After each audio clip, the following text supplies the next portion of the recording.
Assalamualaikum warahmatullahi wabarakatuh. Waalaikumsalam warahmatullahi wabarakatuh. Bismillahi walhamdulillah, wassalatu wassalamu ala sayyidina rasulillah, sayyidina wa maulana Muhammad ibn Abdullah wa ala alihi wa sahbihi wa mawalah. أما بعد سبحانك لا علم لنا إلا ما علمتنا إنك أنت العليم الحكيم لا حول ولا قوة إلا بالله العلي العظيم. Saudara-saudara kaum muslimin rahimakumullah, satu-satunya manusia yang dalam Al-Quran sudah mendapat jaminan ampun dari seluruh dosa yang pernah dikerjakan cuma Rasulullah orangnya. Quran yang menjanjikan liyaghfira lakallahu ma taqaddama min dzambika wa ma ta'akhkhar. Wahai Muhammad, dosamu yang dahulu, dosamu yang sekarang, dosamu yang akan datang kalau memang ada, seluruhnya sudah mendapat jaminan ampun dari Allah Subhanahu wa taala. Orang yang nyata-nyata sudah mendapat jaminan ampun dari segala dosa ini, ibadahnya luar biasa. Luar biasa bagaimana? Sejarah menceritakan beliau kalau sholat malam sampai bengkak kakinya karena rajin sujud. Aisyah menceritakan, satu malam selesai sholat isya saya akan tidur. Saya lihat suami saya sedang sholat, maka saya pun tidur. Tengah malam saya terbangun dari tidur, saya lihat suami saya masih sholat juga, saya tidur lagi. Menjelang sepertiga malam yang akhir saya bangun, saya lihat masih sholat juga. Saya hampiri beliau, saya tanya setelah sholatnya usai, "Bang," kata Aisyah, "ada apa yang?" Kata baginda Rasul, sebab beliau itu, jangan senyum kalau saya katakan yang di sini, sebab beliau itu pandai sekali menyenangi hati istrinya. Panggilan kelihatannya sepele, tapi bisa menghidupkan keharmonisan dalam rumah tangga. Beliau apabila memanggil Siti Aisyah dengan kalimat Humaira, "Ya Humaira," wahai yang pipinya kemerah-merahan. Cantik sekali panggilannya untuk istrinya. Kita kadang-kadang terlalu jujur tapi nyakitin. Mentang-mentang bini hitam kalau manggil bini hitam, sini lo. Jujur tapi nyakiti itu. Hadirin yang saya muliakan, baginda menjawab, "Ada apa ya? Abang ini kan dosanya sudah mendapat jaminan ampun dari Allah." "Iya, lalu gimana?" "Ya kalau ibadah jangan terlalu gitu-gitu bener, kenapa sih? Orang sudah dapat jaminan ampun itu kan mestinya tenang, aman. Ini malah seolah-olah beliau orang yang paling banyak mempunyai dosa. Tidak puas melaksanakan hanya sholat yang wajib ditambah dengan yang sunnah-sunnah. Tidak usah gitu-gitu bener lah bang, sudah dapat jaminan ampun ini."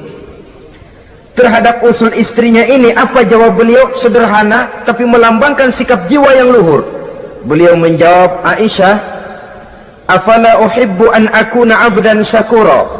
Yang apa saya tidak senang kalau saya ini oleh Allah mendapat gelar abdan syakura, hamba yang pandai bersyukur, hamba yang tahu berterima kasih. Makin diampuni, makin banyak sujud saya, makin diampuni, makin banyak ibadah saya kepada Allah. Inilah prinsipnya. Saudara-saudara, oleh karena ibadahnya demikian rupa, Allah lalu dekat. Oleh karena Allah dekat, perjuangan beliau itu, walaupun Quraisy melakukan segala macam cara dan usaha, mengeluarkan segala daya dan dana, kemampuan dan kekuasaan, tidak pernah berhasil mematahkan, walaupun berhasil menekan perjuangan baginda Rasulullah sallallahu alaihi wasallam. Coba kalau kita buka sejarah, beliau itu kan mulai berjuang sendiri, yang dihadapi masyarakat yang keras, kasar, brutal. 14 abad yang lalu semenanjung Arabia terkenal sebagai masyarakat yang jahiliyah, di mana maksiat dan munkarat merajalela, sembahan adalah berhala, anak perempuan lahir dibunuh hidup-hidup. Itu zaman dulu, zaman sekarang pun tidak jauh bedanya. Malah kalau zaman dulu dikubur hidup-hidup, sekarang sebelum lahir sudah dibunuh. Yang namanya abortus itu. Kadang-kadang aneh, kita mengadakan operasi bersih, dilarang buang sampah sembarangan. Kalau sudah buang sampah saja tidak boleh sembarangan, tahu-tahu zaman sekarang ini bayi dibuang di tempat sampah. Bukan lagi kertas, bukan lagi kardus, bayi dibuang di comberan. Kan lebih sadis sebenarnya dari jahiliyah 14 abad yang lalu. Judi di zaman dulu 14 abad yang lalu merajalela, menyentuh segala lapisan masyarakat. Di zaman sekarang pun judi tidak kurang hebatnya, cuma tentu dengan bahasa yang lain. Apalagi di zaman sekarang orang pandai menghaluskan bahasa, mensamarkan istilah.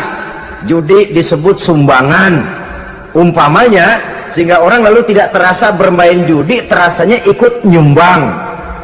Itu sekedar istilah yang merangsang orang sebenarnya.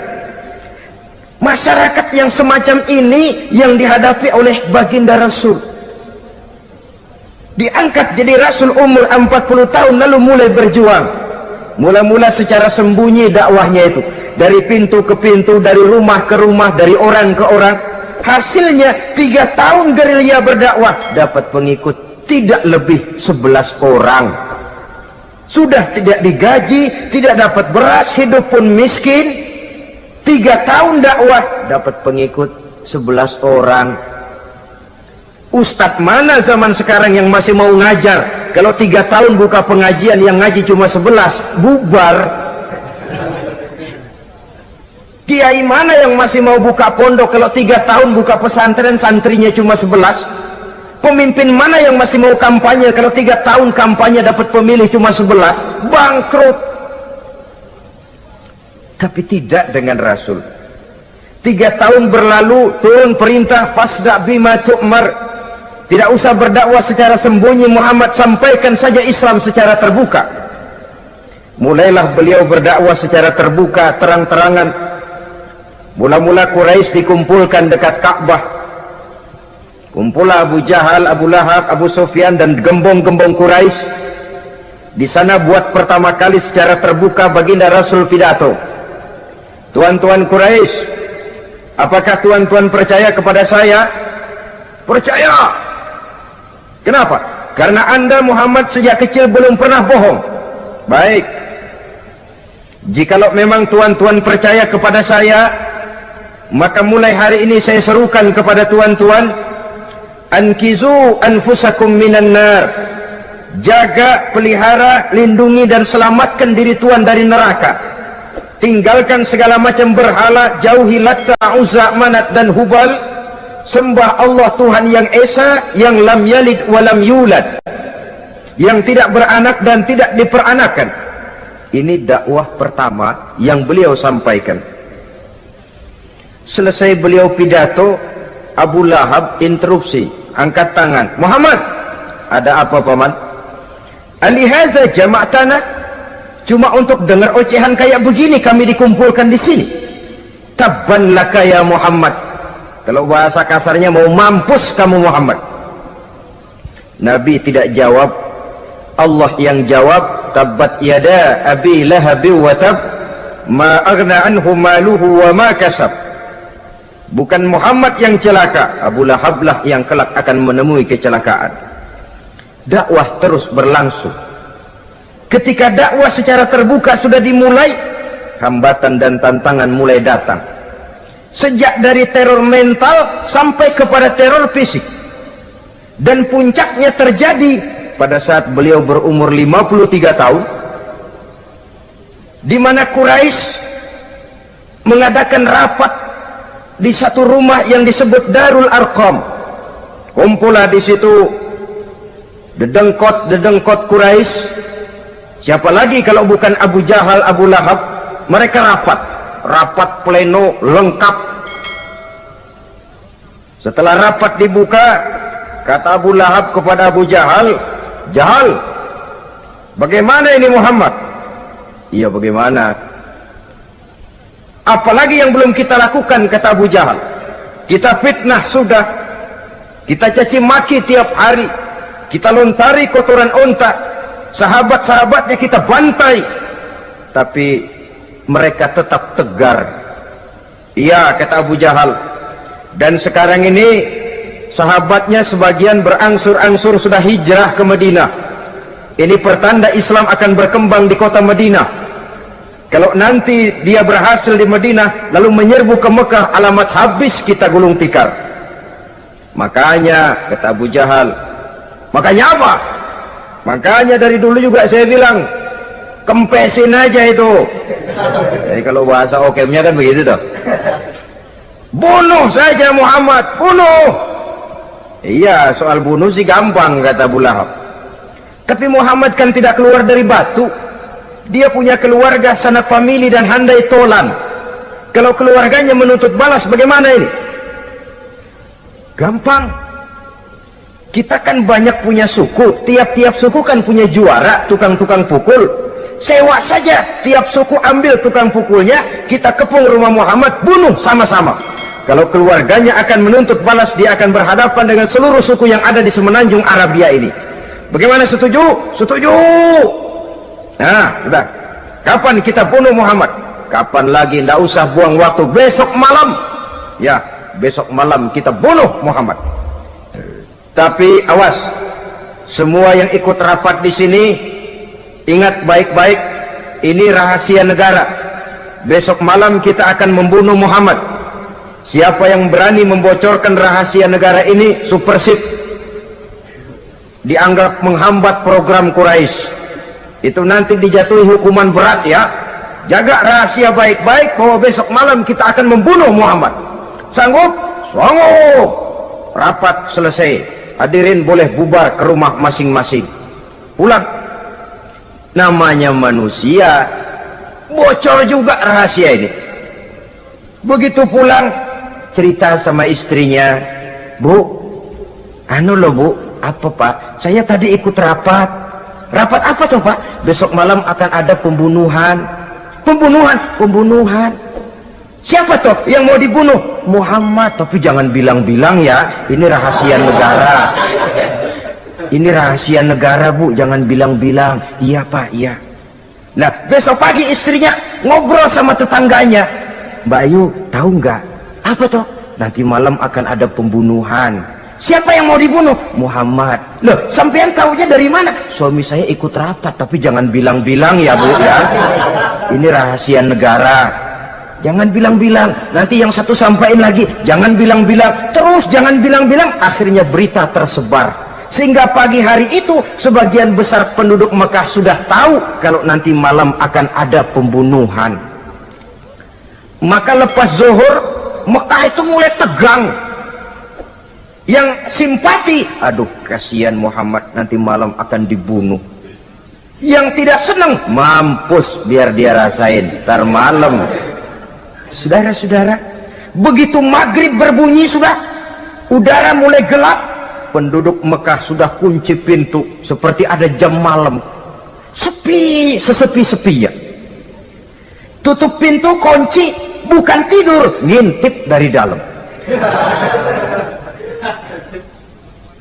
Lepas jam 8 malam, makin tegang.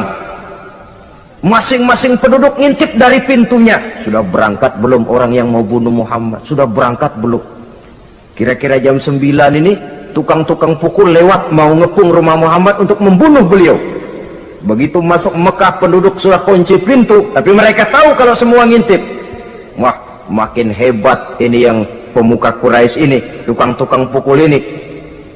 Jalannya dibuat gagah-gagah, barisnya dibuat hebat-hebat.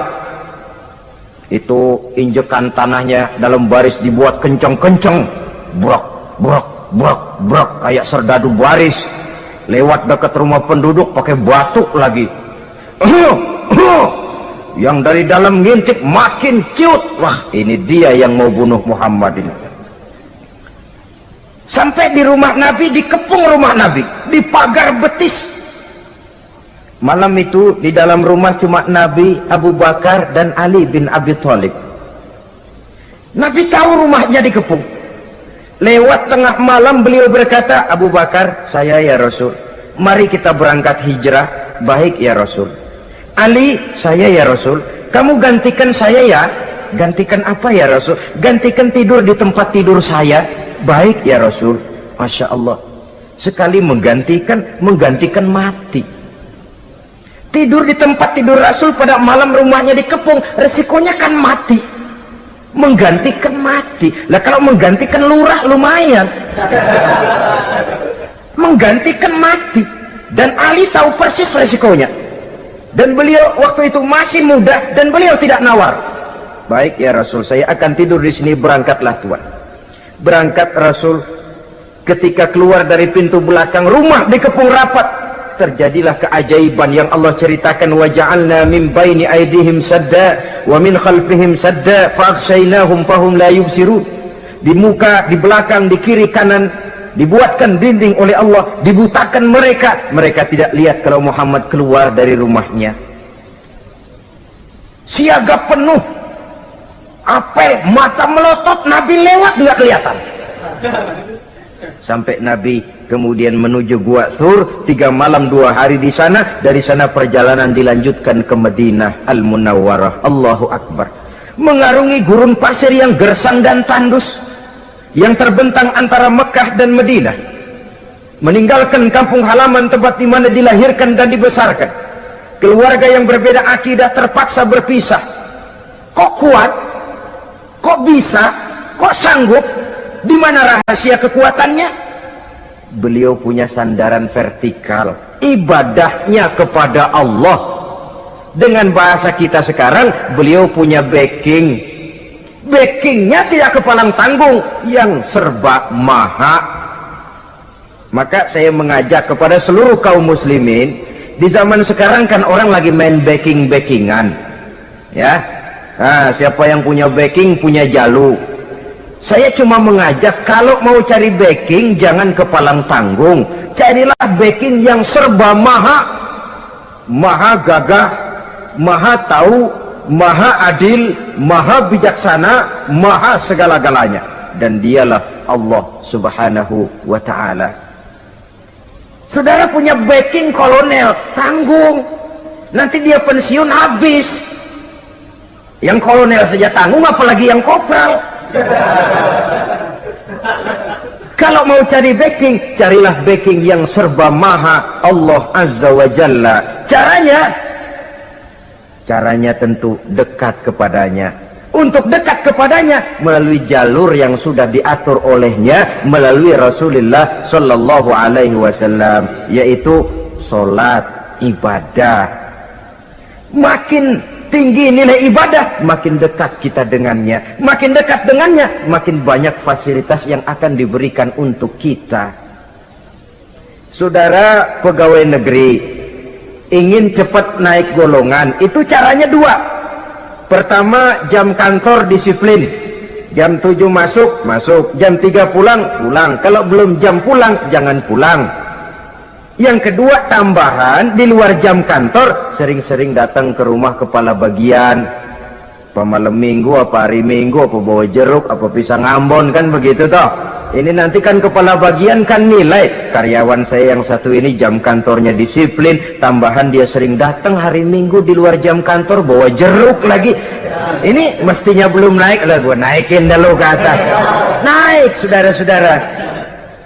Yang saya maksud apa? Itu zuhur, asar, maghrib, isya, subuh, jam kerja resmi itu, jam kantor.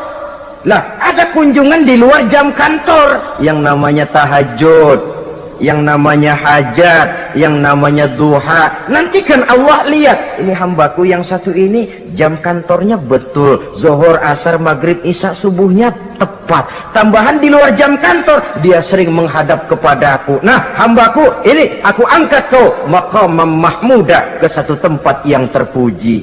Kalau Allah yang ngangkat, satu negara orang mau rendahkan kita, kita akan tetap tinggi. Kalau Allah mau rendahkan, satu negara mau angkat kita, kalau memang dasar mesti nyungsap ke bawah. Inilah perlunya sandaran vertikal. Inilah perlunya kita mempunyai backing hanya kepada Allah. Pada waktunya orang akan sampai ke titik jenuh. Dalam kesunyian orang sering mempertanyakan eksistensi diri, mulai mempertanyakan hakikat keberadaannya di tengah kesibukan bisnisnya, di tengah kesibukan kerja, dari rapat ke rapat, dari kantor ke kantor, dari tender ke tender. Orang akan sampai kepada titik jenuh. Dikala itu dia memerlukan ketenangan, dikala itu dia memerlukan kedamaian, dikala itu dia mencari eksistensi diri. Sebenarnya hidup ini mau apa sih? Cuma sekedar menjalani hal-hal yang rutin saja, pergi pagi pulang sore, peras keringat banting tulang, atau ada tujuan yang lebih luhur daripada sekedar ini? Dikala itulah dia mulai mencari jalur untuk mendekatkan diri kepada Sang Pencipta.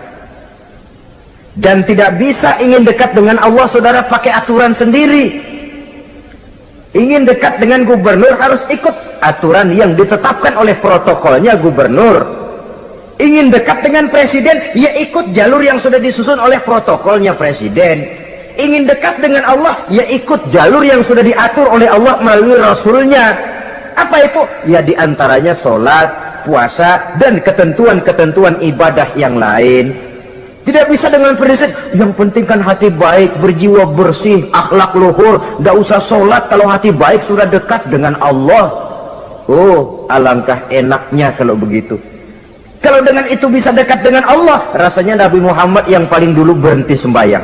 Kenapa? Beliau orang yang hatinya paling baik, beliau orang yang budinya paling luhur. Kalau budi luhur dan hati baik sudah menjamin untuk dekat dengan Allah, Nabi dulu berhenti sholat. Nyatanya tidak.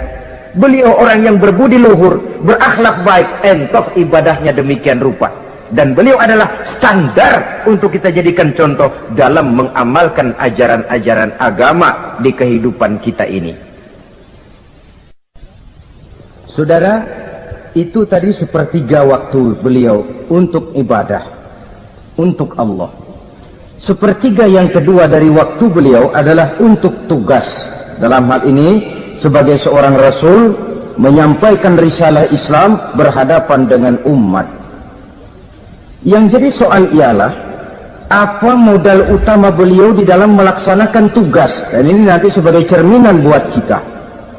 Modal utamanya pertama adalah keteladanan, dan yang kedua adalah akhlak.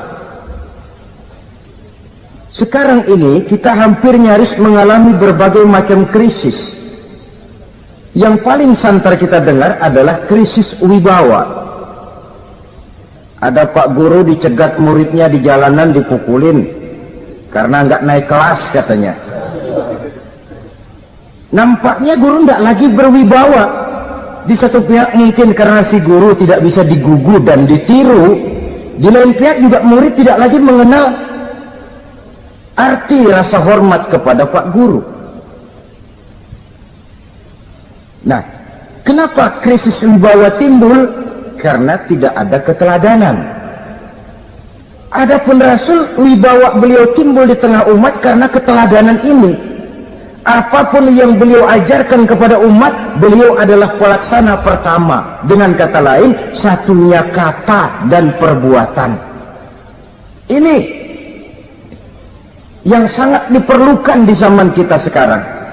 Bukan cuma sekedar simposium, muktamar, kongres, rapat besar dengan keputusan bertumpuk-tumpuk kertas di atas meja, tetapi tidak pernah terrealisir dalam kehidupan.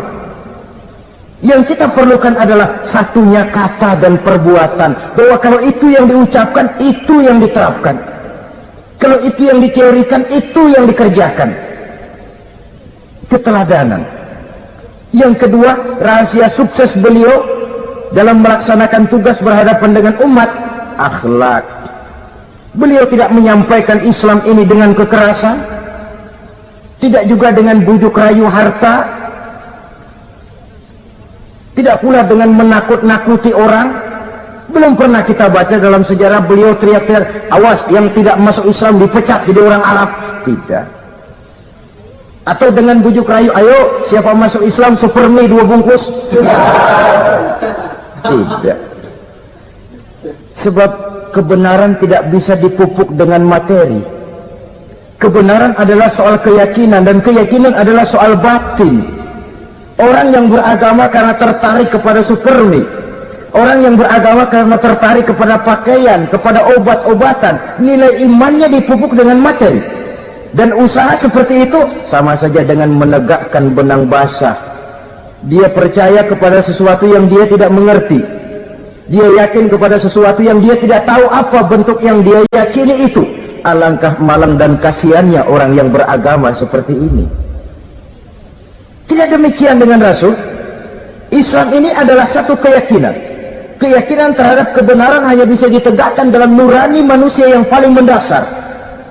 Karena itu dia tidak bisa dipaksakan.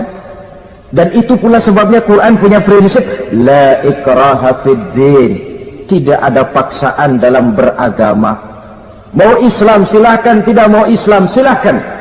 Allah tidak memaksa. Tapi ayat ini jangan disalah pakai. Tidak pernah sholat, ditanya orang, kamu kan Islam kok enggak sholat? La ikraha fid din dong. Salah pakai. Yang tidak ada paksaan dalam beragama itu untuk orang di luar Islam. Kepada tuan-tuan di luar Islam, la ikraha fid din, tidak ada paksaan masuk Islam. Tapi kalau sudah masuk ke dalam Islam, maka berlaku peraturan Islam.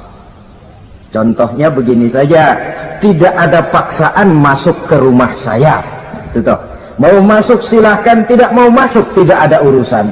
Tapi sekali saudara masuk ke rumah saya, saudara harus ikut tata tertib yang ada di dalam rumah saya. Kira-kira beragama itu begitu. Tidak ada paksaan masuk Islam.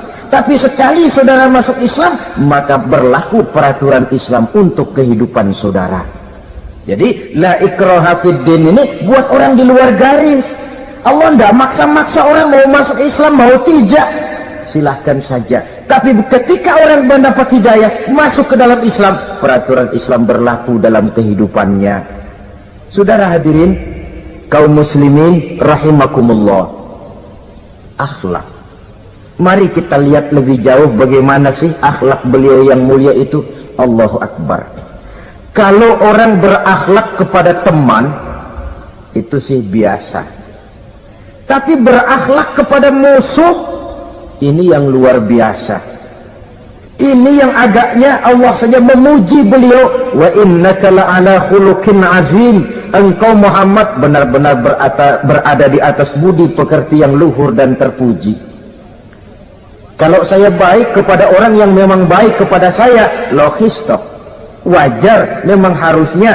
Tapi berbuat baik kepada orang yang jahat terhadap saya, ini yang tidak setiap orang bisa.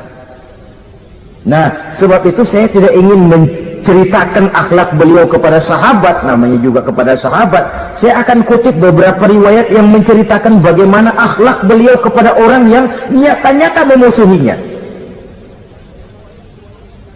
Berbagai riwayat menceritakan bagaimana beliau ketika di Taif dilontari orang dengan batu, yang melontari beliau malah mendapat doa, Allahumma hdi qaumi fa innahum la ya'lamun.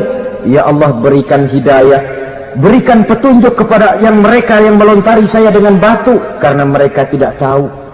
Kalau saja mereka tahu, mereka tidak akan melontari saya dengan batu. Ya Allah, berikan hidayah kepada mereka. Padahal ketika itu malaikat Jibril menawarkan jasa, Muhammad, kalau kamu mau orang yang melontari kau dengan batu itu hancur, saat ini juga saya angkat Jabal Uhud, saya timpakan mereka biar mati semua. Mau Muhammad? Jangan Jibril, mereka tidak tahu. Kalau saja mereka tahu, mereka tidak akan melontari saya dengan batu. Lebih baik doakan mereka supaya mendapat hidayah dari Allah. Dalam kondisi kepepet, dilontari dengan batu, malaikat Jibril datang menawarkan jasa. Beliau lebih memilih mendoakan orang yang berbuat jahat itu. Ya Allah, bukan main. Umumnya kita kan kalau lagi kepepet ada yang nolongin, girang bener. Andai kata kita yang jadi nabi disambitin orang, datang malaikat Jibril nawarin, bagaimana sikap? Abisin aja dah.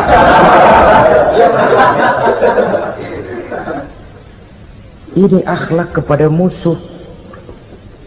Ketika beliau selesai sholat zuhur, istirahat rebah-rebah, tidur-tiduran di bawah pohon kurma, datang orang kafir yang bernama Daksur yang sudah lama mengintip-ngintip, mencabut dan menghunus pedang. Muhammad, kalau ini saat saya tebas batang lehermu, siapa yang akan menolong engkau? Tidak ada. Yang akan menolong saya Daksur? Iya, Allah yang akan menolong saya. Mendengar Allah, Daksur gemetar, keringat dingin bercucuran, pedang jatuh ke bawah, diambil oleh Rasul pedangnya, dibalikan ke leher Daksur. Kalau sekarang saya yang tebas batang lehermu Daksur, siapa yang akan menolong kamu? Tidak ada ya Rasul, kecuali kalau kau mau memaafkan saya. Baik, ambillah kembali pedangmu, kau saya maafkan, dan jangan ulangi lagi perbuatan semacam ini. Lain saat beliau sedang tawaf, diikuti oleh seorang Quraisy kafir. Sambil tawaf, ini kafir Quraisy sudah bawa pisau. Dia pikir, nanti di satu sudut yang agak gelap saya tikam Muhammad dari belakang, saya bunuh dia. Jadi kafir ini pura-pura ikut tawaf. Jahatnya orang kafir itu kan begitu, tawaf ya ikut pura-pura tawaf, ada kesempatan sikat dari belakang. Putaran pertama belum ada kesempatan, putaran kedua makin tegang. Pokoknya begitu tempat agak gelap, cabut pisau, hantam saja sudah Muhammad, biar mati sekali di sini. Dan Nabi tahu, oh ini asisten pribadi malaikat Jibril, masih tahu toh. Jadi malaikat Jibril memberitahu, awas Muhammad, itu di belakangmu orang cuma pura-pura tawaf, dia bawa pisau mau bunuh kamu, hati-hati Muhammad, Roger ganti gitu.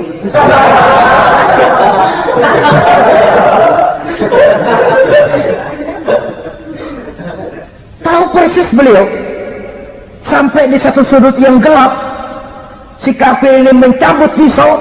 Nabi nengok ke belakang, menoleh Nabi. Begitu menoleh, Quraisy ini kan ketangkep basah, bahasa Arabnya yumsak mablul katanya, ketangkep basah, grogi, salah tingkah, garuk nggak gatel, kasihan melihatnya sudah. Ya namanya orang ketangkep basah itu, mau alasan apa? Nggak beralasan ya, harus merasa harus membela diri, gemetar nggak karu-karuan. Kata Nabi senyum. Mau apa Mas? Anu Rasul, ini anu apa? Anu. Sudah, saya kan tahu kamu mau bunuh saya toh. Sudah, saya sudah tahu kok. Kamu jangan pura-pura. Kamu kan mau bunuh saya kan? Terus terang saja. Iya Rasul, iya. Sekarang gimana? Enggak berani Rasul, minta maaf saja. Ya kalau sudah kamu minta maaf begitu, sudah kamu pulang sana, jangan diulangi lagi ya. Begitu mudah beliau memaafkan orang yang nyata-nyata mau menghabisi nyawanya, sepanjang itu belum terwujud, sepanjang itu belum terbentuk dalam artian real. Sangat mudah beliau memaafkan orang. Saudara hadirin kaum muslimin rahimakumullah, pemaaf, lapang dada, toleransi, menghargai pendapat para sahabatnya, ini sederetan dari akhlak yang terpuji. Sehingga karena keluhuran akhlak inilah yang menyebabkan orang tertarik masuk ke dalam Islam.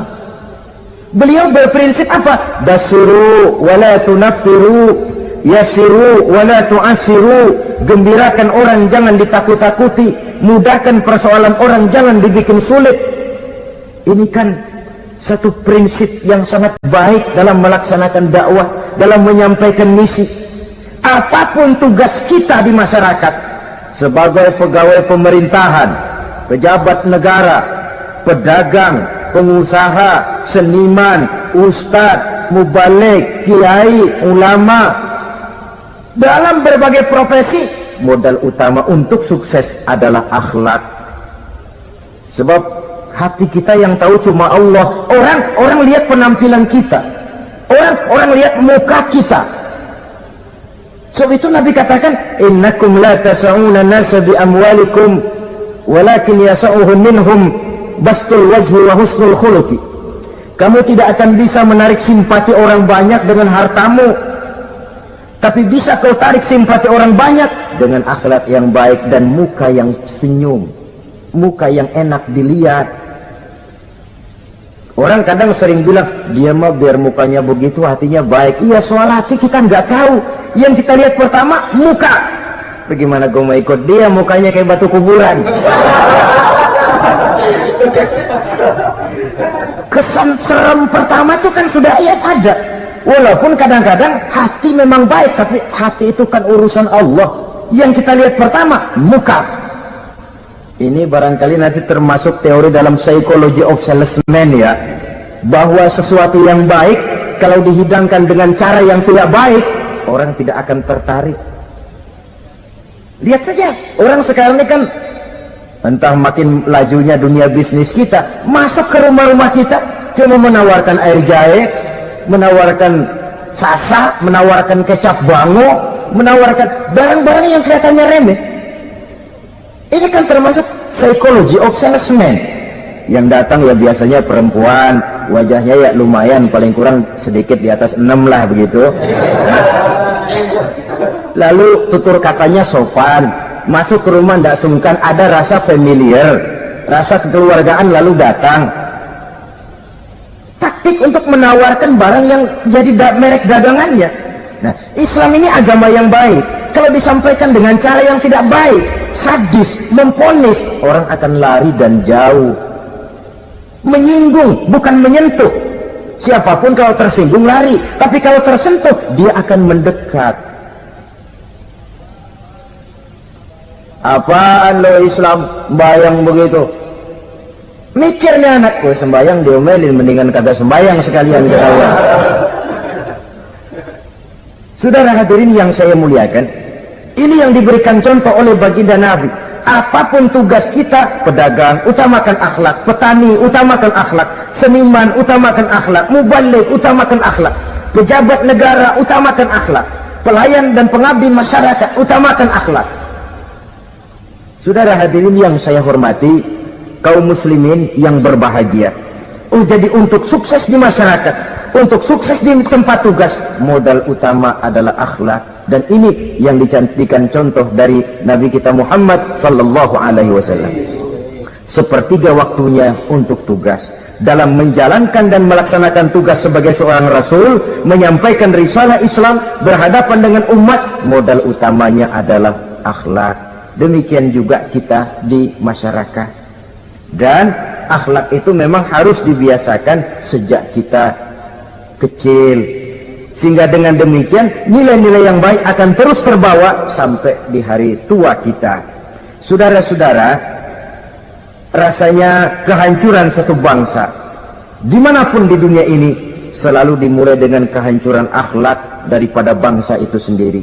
Dan kehancuran akhlak itu bisa saja terjadi di tengah kemakmuran ekonomi, di tengah maju dan canggihnya teknologi. Kapan? Apabila pegangan orang kepada agama sudah lemah dan rapuh. Kita tengok di negara-negara di sebelah barat kita, kemajuan teknologi yang tidak diimbangi dengan kuatnya pegangan orang kepada agama telah melahirkan budaya-budaya yang merendahkan martabat manusia. Lahirlah kebudayaan hippies, lahirlah kebudayaan nudis, hidup serba bosan dengan ini dan itu karena segalanya sudah dimiliki. Rumah mentereng, jumlah kendaraan sejumlah keluarga, kapal pesiar di laut mewah, pesawat udara punya, setelah ini punya ini, ada semua ada, titik jenuh sampai. Mau apa semua ini? Akhirnya ingin hidup apa adanya, tidur di goa-goa, tidur di kaki-kaki gunung, tidur di hutan belantara, pakaian kumel. Itu hipis-hipis yang datang kemari, yang pakaiannya kumuh, tambelan, lepis belel, padahal di kantongnya cek, travel cek, dolar. Lain hipis kita, emang benar-benar gembel.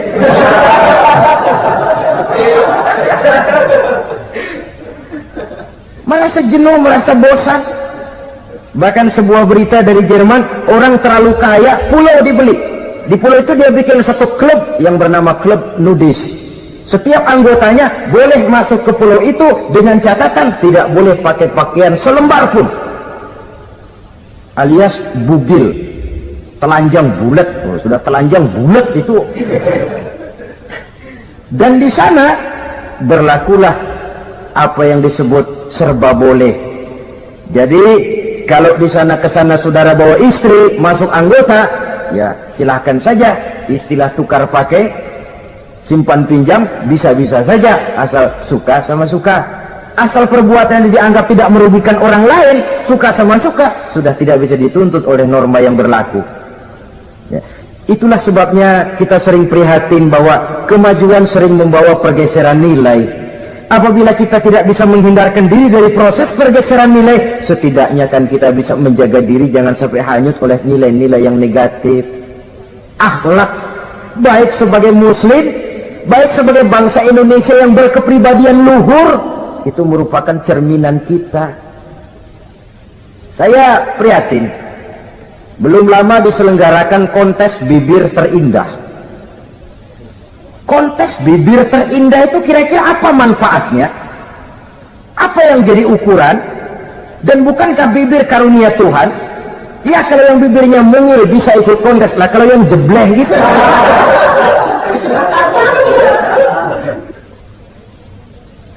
Kontes bibir terindah masih hangat dibicarakan orang, sudah muncul lagi kontes betis terindah. Nah kalau sudah bicara soal betis ini, kan yang terbayang oleh kita kira-kira ukurannya apa? Yang diukur itu apanya ya? Ya tentu betisnya itu. Nah paling celaka kalau betis-betis yang ikut itu nanti jadi milik panitia semua kan.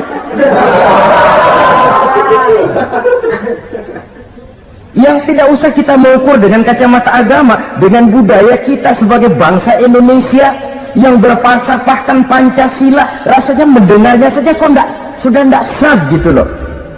Tidak pas untuk ukuran kita sebagai bangsa yang berfalsafahkan Pancasila.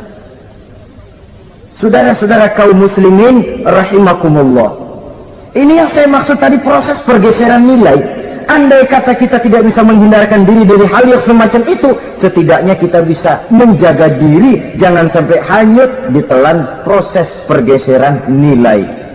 Dan memelihara nilai-nilai akhlak ini dari hari ke hari memang tidak semakin ringan, bahkan akan semakin berat, karena tantangan yang kita hadapi juga akan semakin berat.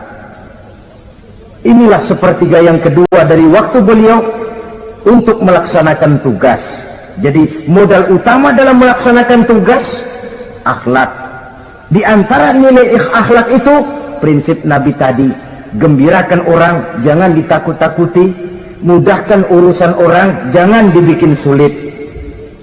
Sehingga kalau yang memang mudah lalu dipersulit, itu sudah mencerminkan akhlak yang tidak diajarkan oleh Rasulullah sallallahu alaihi wasallam. Kemudian yang terakhir, sepertiga yang ketiga dari waktu beliau adalah untuk keluarga. Jadi tadi ada waktu untuk Allah, ibadah, ada waktu untuk tugas, dan yang ketiga ada waktu untuk keluarga. Bagaimana Rasul di tengah keluarganya? Anas bin Malik bercerita, saya 11 tahun membantu di rumah tangga Rasul. 11 tahun itu kan artinya 11 kali 360 hari kali 24 jam. Bukan waktu yang sebentar itu. Selama 11 tahun saya membantu di rumah tangga Rasul, kata Anas, belum pernah saya dengar kata-kata kasar, keras, membentak. 11 tahun saya membantu di rumah tangga beliau, belum pernah saya lihat ada piring terbang, ada bakyak melayang. Artinya apa? Cerminan dari ketentraman, keayeman, kedamaian rumah tangga beliau. Padahal rumah tangganya kecil, istrinya lebih dari satu, tapi aman, tentram, rukun. Kita kadang-kadang istri satu seminggu 7 hari, perang 6 hari. Cuma 1 hari gencatan senjata. Sudah hadirin, saudara kaum muslimin rahimakumullah, kalau beliau tidak menyenangi satu masakan, misalnya masakan istrinya, tidak mencah-mencah, cuma kelihatan dari makannya barangkali tidak begitu banyak, tapi tidak pernah mencela apapun yang dimasak istrinya. Senang ya dimakan, tidak senang ya dimakan karena menghargai lelah jerih payahnya istri. Ini kelihatannya sepele, tapi dari sini keharmonisan rumah tangga itu bisa saja timbul. Bukankah seseorang hanya bisa sukses di tempat tugas, jadi apapun dia, kalau berangkat dari ketentraman dan ketenangan di rumah tangga? Dan tidak ada orang bisa meraih sukses kalau dia berangkat dari rumah tangga yang berantakan. Itulah sebabnya ini sangat diperhatikan oleh baginda Rasul. Dari rumah yang kecil, dari tempat tidur yang sederhana, yang sebelah itu kain kasar, sebelah dipakai untuk tidur, sebelah dipakai untuk selimut. Jadi kasur merangkap selimut. Allahu Akbar. Tapi dari rumah tangga yang semacam itu keluar ucapan baiti jannati, rumah tanggaku laksana surga bagiku. Di mana sih rahasianya? Karena rumah tangga beliau didirikan di atas ajaran agama. Agama membuat suami istri tahu hak dan tahu kewajiban. Kalau kewajiban dilaksanakan, hak diberikan, akan timbul saling pengertian. Apabila ada pengertian, akan timbul ketenangan, dan ketenangan adalah tangga utama untuk mencapai rumah tangga bahagia. Apalah artinya? Seperti banyak istilah orang, rumah bertingkat, uang banyak berlipat-lipat, kendaraan serba mengkilat, istri pun cantik memikat, kadang-kadang jumlahnya 4, tapi tiap hari kiamat. Tidak pernah ada ketenangan dan kedamaian di rumah itu. Saudara hadirin, lebih celaka lagi sudah rumah gubuk berantem melulu.